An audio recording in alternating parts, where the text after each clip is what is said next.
नमस्कार दोस्तों, library speak में आपका स्वागत है।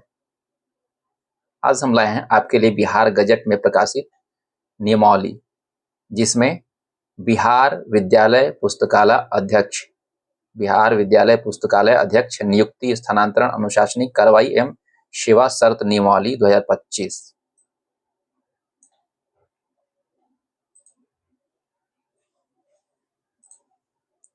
यह नियमावली जो है में क्या है, चलिए।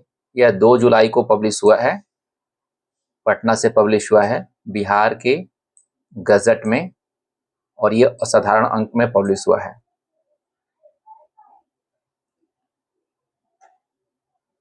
अब इसमें लिखा है इसका संक्षिप्त नाम एवं विस्तार क्या होगा। इसका नाम होगा बिहार विद्यालय पुस्तकालयाध्यक्ष नियुक्ति, स्थानांतरण, अनुशासनिक कार्रवाई एवं सेवा शर्त नियमावली 2025। इसका विस्तार संपूर्ण बिहार राज्य में होगा। इसका विस्तार पूरे बिहार राज्य में है, और यह कब से लागू है? राजपत्र में प्रकाशन की तिथि से। राजपत्र जिस दिन पब्लिश हुआ, यानी 2 जुलाई को पब्लिश हुआ, तो यह 2 जुलाई से ही लागू है। अब इसमें बहुत सारी परिभाषाएं दी गई हैं, तो इसमें ज़्यादा नहीं जाना है। विद्यालय क्या अभिप्राय है? बिहार सरकार द्वारा संचालित, नियंत्रित, राजकीयकृत, प्रोजेक्ट कन्या एवं राजकीय बुनियादी विद्यालय, जिसमें सभी उत्क्रमित नव स्थापित उच्च माध्यमिक विद्यालय भी सम्मिलित होंगे। एक आपका जो विद्यालय होगा ये ऐसा होगा। अब इसमें 2 तरह के विद्यालय हैं, माध्यमिक विद्यालय और उच्च माध्यमिक विद्यालय। आप फोकस कर सकते हैं उच्च माध्यमिक विद्यालय 10+2 के स्कूल्स में, और माध्यमिक विद्यालय हाई स्कूल में। तो चलिए, उच्च माध्यमिक विद्यालय इसमें है क्या? राजकीयकृत, प्रोजेक्ट कन्या, उच्च माध्यमिक विद्यालय, नव स्थापित उच्च माध्यमिक विद्यालय, उत्क्रमित उच्च माध्यमिक विद्यालय, जिसमें कक्षा 12 तक की पढ़ाई होती है। ऐसे स्कूल जिसमें कक्षा 12 तक की पढ़ाई होती है, चाहे उनको अपग्रेड कर दिया गया है, चाहे प्रोजेक्ट गर्ल्स स्कूल हैं वो। और तीसरा चीज है जिला परिषद। इसका अभिप्राय है कि बिहार पंचायती राज अधिनियम 2006 के अंतर्गत गठित जिला परिषद। ये 3 चीजें आपके लिए बहुत इंपॉर्टेंट है, क्योंकि आप जिस स्कूल में जाएंगे वो या तो उच्च माध्यमिक विद्यालय होगा या माध्यमिक विद्यालय होगा, और वो स्कूल कैसा होगा इसका डेफिनेशन यहाँ दिया गया है। चलिए, नगर निकाय भी हो सकता है। नगर निकाय जो है हो सकता है अर्बन क्षेत्र में जो म्यूनिसिपालिटीज होती हैं, ये सारी हैं, नगर निगम, नगर परिषद, नगर पंचायत। अब नियुक्ति प्राधिकार कौन होगा? उसको नियुक्त कौन करेगा? जितने लाइब्रेरियंस होंगे उनको नियुक्त कौन करेगा? तो नियुक्ति प्राधिकार से अभिप्रेत है संबंधित जिला के जिला शिक्षा पदाधिकारी, यानी आपकी नियुक्ति जिला शिक्षा पदाधिकारी के माध्यम से होने वाली है। ठीक है, अब ये सारी चीजें जानने का ज्यादा जरूरत नहीं है, और आगे बढ़ते हैं। पात्रता परीक्षा एक बहुत ही इंपॉर्टेंट इसमें है। पात्रता परीक्षा से अभिप्रेत है बिहार विद्यालय परीक्षा समिति द्वारा विद्यालय पुस्तकालय अध्यक्ष के लिए आयोजित की जाने वाली पात्रता परीक्षा। बिहार विद्यालय परीक्षा समिति इसको आयोजित करेगी, और इसका नाम होगा पात्रता परीक्षा। यह पुस्तकालय अध्यक्ष के लिए होगी। ठीक है, तो इसमें 2 चीजें हैं, एक तो बिहार विद्यालय परीक्षा समिति आयोजित करेगी, और इसका नाम पात्रता परीक्षा होगा। अब आयोग क्या है? आयोग का मतलब है बिहार लोक सेवा आयोग। पात्रता परीक्षा के बाद हो सकता है कि बिहार लोक सेवा आयोग जो है इसको परीक्षा ले, या ये भी हो सकता है कि पात्रता परीक्षा की चीजें उसमें सम्मिलित हो सकती हैं, लेकिन ज्यादा चांसेस है कि बिहार विद्यालय परीक्षा समिति द्वारा ही पात्रता परीक्षा होगी, और बिहार लोक सेवा आयोग द्वारा वैकेंसी निकाली जाएगी। और विद्यालय पुस्तकालय अध्यक्ष जो है मूल कोटि स्तर के होंगे, इनका पद का स्तर होगा मूल कोटि, और यह संवर्ग जिला स्तरीय होगा, यानी जिला के हिसाब से कैडर बनेंगे, जिला में आप जो है टॉप होंगे और जो भी होगा। अब एक बहुत इंपॉर्टेंट और बहुत ही पूछा जाने वाला प्रश्न है इसमें डोमिसाइल का। तो यहाँ लिखा है साफ साफ, भारत का नागरिक हो एवं बिहार का निवासी हो, आपको न्यूनतम योग्यता होनी चाहिए, न्यूनतम अर्हता होनी चाहिए, भारत का नागरिक हो, सारे लोग भारत के नागरिक होते हैं यहाँ पर आमतौर से, और बिहार का निवासी दोनों होना चाहिए। यहाँ पर एक वर्ड है एवं, यह बहुत इंपॉर्टेंट है, एंड वाला जो वर्ड है बहुत इंपॉर्टेंट है। उसके बाद किसी मान्यता प्राप्त विश्वविद्यालय से न्यूनतम 45% अंकों के साथ स्नातक की डिग्री। स्नातक का मतलब यहाँ पे BLib, BLIS,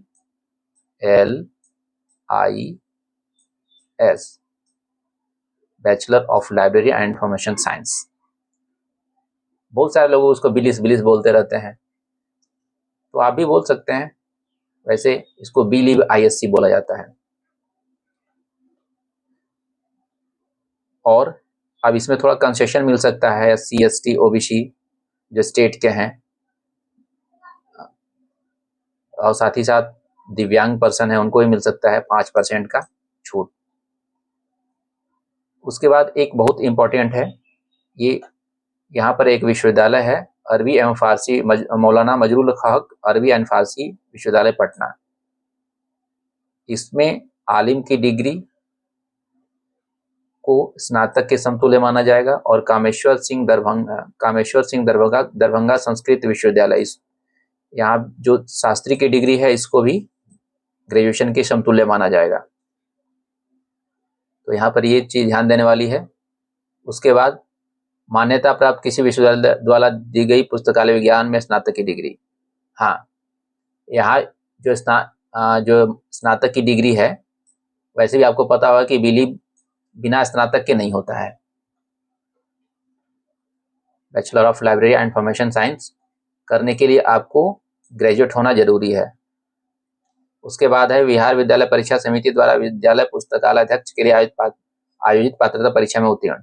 आपको पात्रता परीक्षा में उत्तीर्णता हासिल होनी चाहिए। ये जो पात्रता परीक्षा है उसमें आपको उत्तीर्ण होने चाहिए। उसके बाद है अब एज, न्यूनतम एज 21 ईयर्स और अधिकतम एज जो है उसमें 10 वर्ष की छूट दी जाएगी। जो भी रूल्स होते हैं बिहार सरकार के, अधिकतम एज का उसमें 10 वर्ष की छूट दी जाएगी। और संभवतः यह इसलिए है कि काफी दिनों से परीक्षा नहीं हुई है, इस तरह का लाइसेंस की वैकेंसी नहीं निकली है, तो आपको 10 सालों की छूट मिल सकती है, इस रूल में है। उसके बाद नियुक्ति की प्रक्रिया नियुक्ति की प्रक्रिया बहुत इंपॉर्टेंट है। कैसे? शिक्षा विभाग द्वारा विद्यालय पुस्तकालय से पद पर सीधी नियुक्ति हेतु जिला स्तर पद पर रिक्त पदों की गणना रोस्टर क्लियरेंस के साथ आरक्षण कोटिवार अधियाचना आवश्यकता अनुसार आयोग को भेजी जाएगी। जिला पर जितने रोस्टर हैं वो सारे क्लियर करने के बाद सीधे आयोग को यानी BPSC को सीधा भेजा जाएगा। इसमें ये लिखा हुआ है, ठीक है। और आगे है आपका परीक्षा का पैटर्न क्या होगा, यह आयोग निर्धारित करेगा। यानी आयोग का मतलब BPSC, तो यहाँ पे परीक्षा का पैटर्न BPSC निर्धारित करेगी। आपको परीक्षा का आयोजन BPSC करेगी, प्रश्न पत्रों का निर्धारण वही करेगी, उत्तर पुस्तिकाओं का मूल्यांकन भी करेगी, और परीक्षा फल का प्रकाशन भी आयोग द्वारा किया जाएगा, यानी BPSC द्वारा किया जाएगा। उक्त परीक्षा के लिए अर्हतांक नियत करने का अधिकार विवेकाधिकार आयोग को होगा। जो मिनिमम रिक्वायरमेंट है या मिनिमम क्वालिफाइंग मार्क्स जो है वो BPSC तय खुद से करेगा। उसके बाद है प्रमाण पत्रों की जांच के उपरांत संतुष्ट होने पर अब विद्यालय अध्यापक विद्यालय पुस्तकालय अध्यक्ष के पद पर नियुक्ति के लिए सभी दृष्टि से उपयुक्त होगा। आपको पहले प्रमाण पत्र की जांच की जाएगी, उसके बाद ही आपको नियुक्ति दी जाएगी।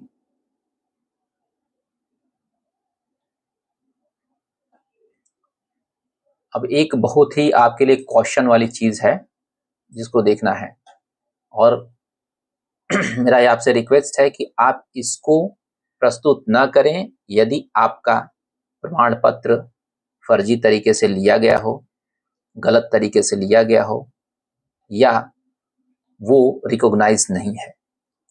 प्रमाण पत्र जाली या गलत पाए जाने की,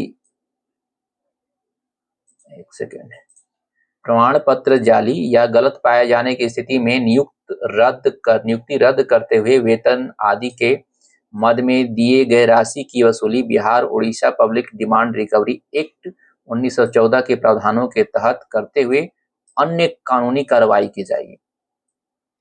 आपका प्रमाण पत्र गलत पाया जाता है तो आपसे वेतन में दी गई राशि वापस ली जा सकती है, और उसके साथ ही और कानूनी कार्रवाई किया जा सकता है, आपको अरेस्ट भी किया जा सकता है।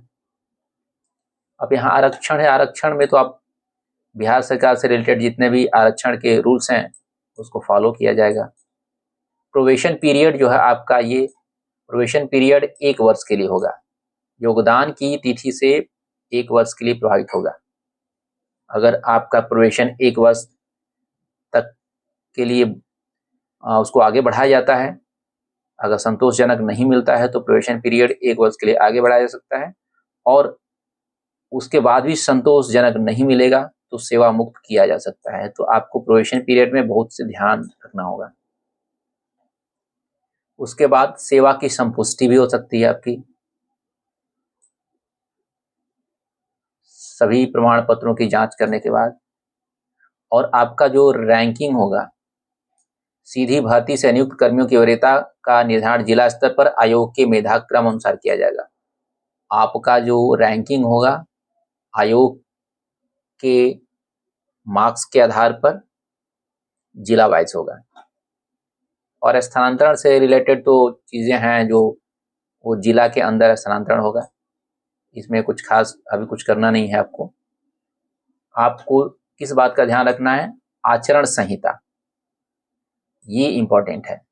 सरकारी आदेश का पालन करना है, पुस्तकालय के वातावरण को स्वच्छ बनाना है, स्वच्छ और स्वस्थ वातावरण बनाना है, और उसके बाद समय पर विद्यालय आना है और पुस्तकालय का संचालन करना है। शैक्षणिक वातावरण को दूषित नहीं करना है, आपके जो एजुकेशनल एनवायरनमेंट है उसको दूषित नहीं करना है। दूसरे शिक्षक के पठन पाठन में व्यवधान नहीं करना है। महिला शिक्षिका छात्राओं के साथ अमर्यादित व्यवहार नहीं करना है, बहुत इंपॉर्टेंट। आपको अपने व्यवहार को संयमित करना होगा। किसी दल विशेष के पक्ष में राजनीति में संलिप्त नहीं होना है। आपको दल विशेष में संलिप्त नहीं होना है, वहां पॉलिटिक्स नहीं करनी है आपको। निजी ट्यूशन, कोचिंग एवं अन्य व्यावसायिक संस्थानों में लिप्त नहीं होना। आप कोई निजी ट्यूशन नहीं खोल सकते, कोचिंग नहीं कर सकते, और आपको जो अर्निंग्स आती है वो ऐसे संस्थानों में नहीं जाना है। उसके बाद बाल अधिकारों का संरक्षण सुनिश्चित करते हुए बच्चों को मानसिक एवं शारीरिक रूप से प्रताड़ित नहीं होने देना। आपको बाल अधिकारों का ध्यान रखना है और बच्चों को मानसिक एवं शारीरिक रूप से प्रताड़ित नहीं होने देना है। आप स्वयं नहीं करेंगे और किसी और को करते हुए देखेंगे तो वहां उचित अथॉरिटी को सूचित करेंगे। उसके बाद किसी प्रकार के नशा का सेवन नहीं करना, आपके लिए बहुत इंपॉर्टेंट है। अगर आप सेवन करते होंगे तो आप उसको जल्दी से जल्दी समाप्त करें, उस आदत को बंद करें। उसके बाद सामाजिक कुरीतियों, विशेषकर बाल विवाह, दहेज प्रथा को दूर करने में सक्रिय भूमिका निभाना। आपको क्या करना है? इन सारी चीजों का ध्यान रखना है। बाल विवाह हो रहा है, दहेज प्रथा है, तो उसको दूर करने में, इस तरह की सामाजिक कुरीतियों को दूर करने में आपको मदद करना है। उसके बाद है वार्षिक माध्यमिक परीक्षा एवं उच्च माध्यमिक परीक्षा के सफल संचालन हेतु बिहार विद्यालय परीक्षा समिति द्वारा समय समय पर दिए जाने वाले निर्देशों का अनुपालन करना। आप जानते हैं फाइनल एग्जाम्स होते हैं बोर्ड के, उसमें जो आपको निर्देश मिलेंगे उसको फॉलो करना है। उसके बाद विभाग द्वारा निर्धारित प्रशिक्षण में भाग लेने से इनकार नहीं करना। आपको ट्रेनिंग जो दी जाएगी उसमें आप भाग लेने से इनकार नहीं कर सकते, बहुत बड़ी इंपॉर्टेंट चीज है। और उसके बाद है विद्यालय पुस्तकालय अध्यक्ष पर बिहार सरकारी सेवक आचार संहिता 1976 समय समय पर यथा संशोधित में निहित प्रावधान प्रभावी होगा। आप पर कौन सा रूल प्रभावी होगा? तो ये बिहार सरकार सेवक आचार संहिता 1976, ये रूल आप पर प्रभावी होगा और इस रूल पर जो है आप चलेंगे। आगे है अनुशासनिक कार्यवाही। अगर आप किसी तरह की कोई प्रॉब्लम करते हैं, किसी तरह का अपने दायित्वों से दूर भागते हैं, तो आपको अनुशासनिक कार्रवाई झेलनी पड़ सकती है। वो क्या क्या होगा? अपने कर्तव्यों दायित्वों का निर्वाह नहीं करना, कार्य से अनाधिकृत अनुपस्थिति, अपने जगह से बिना परमिशन के अनुपस्थित हो जाना, एब्सेंट हो जाना, जानबूझकर अवज्ञा और अनुशासनहीनता, जानबूझकर अवज्ञा करना और अनुशासनहीन तरीके से रहना, यह बहुत इंपॉर्टेंट है और आप इसका ख्याल रखेंगे क्योंकि यह आपके प्रोफेशन के लिए बहुत जरूरी है कि आप इन सबों से बचें। विद्यालय के शैक्षणिक वातावरण में योगदान देना। यदि आप लाइब्रेरियन हैं तो आपका यह परम कर्तव्य है कि विद्यालय के शैक्षणिक वातावरण में योगदान दें। उसके बाद है वित्तीय अनियमितता के मामले। आपको वित्तीय अनियमितता नहीं करनी है, किसी तरह का कोई भी वित्तीय अनियमितता चाहे बुक्स खरीदने में या किसी भी तरीके से वो नहीं करनी है आपको, इसका खास ख्याल रखना है, यह बहुत इंपॉर्टेंट है। उसके बाद है सार्वजनिक जीवन में ईमानदारी का अभाव। अगर ये सब करेंगे तो आप पर अनुशासनिक कार्रवाई की जाएगी। किसी भी आपराधिक मामले में शामिल नहीं होना, आपराधिक मामले में शामिल नहीं होना, आपको क्रिमिनल केसेस में शामिल नहीं होना है। ओके। बिहार सरकारी सेवक आचार संहिता नियमावली 1976 के प्रावधानों का उल्लंघन, क्योंकि यह रूल आप पर लागू होता है इसलिए इसके प्रावधानों का उल्लंघन आप नहीं करेंगे। उसके बाद कोई अन्य मामला जिस पर अनुशासनिक प्राधिकार विचार करे, और इसके अलावा और कोई भी मामला बनता है तो वो भी विचार किया जा सकता है, उस पर भी कार्रवाई की जा सकती है। तो आप अपनी ईमानदारी पूर्वक अपने दायित्वों का निर्वहन करें और इन सारी बातों का ध्यान रखें और इस नियम में जो आप पर लागू हैं उन सारी बातों को देखें और उनको फॉलो करने का प्रयास करें। उसके बाद एक बड़ा इंपॉर्टेंट है, 48 घंटे से अधिक समय से न्यायिक पुलिस सिविल अभिरक्षा में रहा हो उसे निलंबित समझा जाएगा।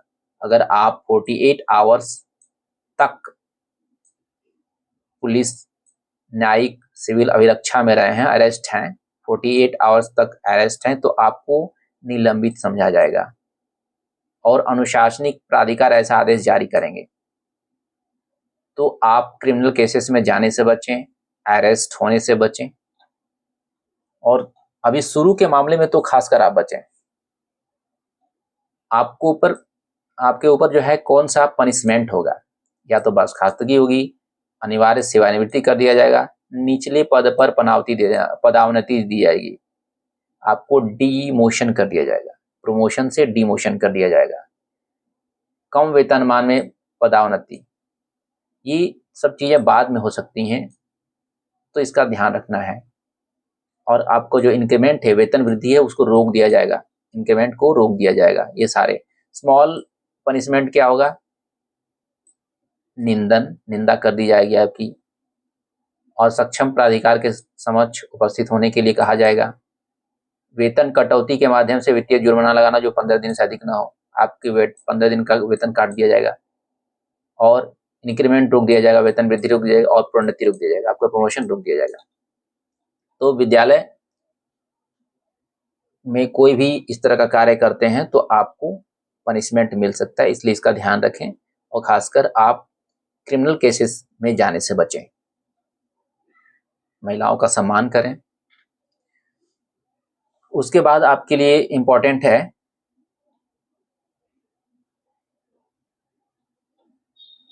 अब देखिए सबसे लास्ट है अब निर्वचन। इस नियमावली के किन्हीं उपबंधों के निर्वचन से संबंध में कोई शंका उत्पन्न हो, वहां सामान्य प्रशासन विभाग के परामर्श से संवर्ग नियंत्रित प्राधिकार द्वारा निर्णय लिया जा सकता है। अगर इस रूल में कोई, इस बनी हुई नियमावली में कोई भी प्रॉब्लम आती है तो नियंत्रित प्राधिकार, यहाँ जो अथॉरिटी है उसके परामर्श से डिसीजन लिया जा सकता है। तो आप इन सभी बातों का ध्यान रखें और कोशिश करें कि अपने संयमित जीवन में जाकर अपने पुस्तकालय अध्यक्ष प्रोफेशन को बढ़ाएं, वहाँ के वातावरण को अच्छा बनाएं और बेहतर बनाने के बाद आपका स्कूल स्वयं बेहतर हो जाएगा।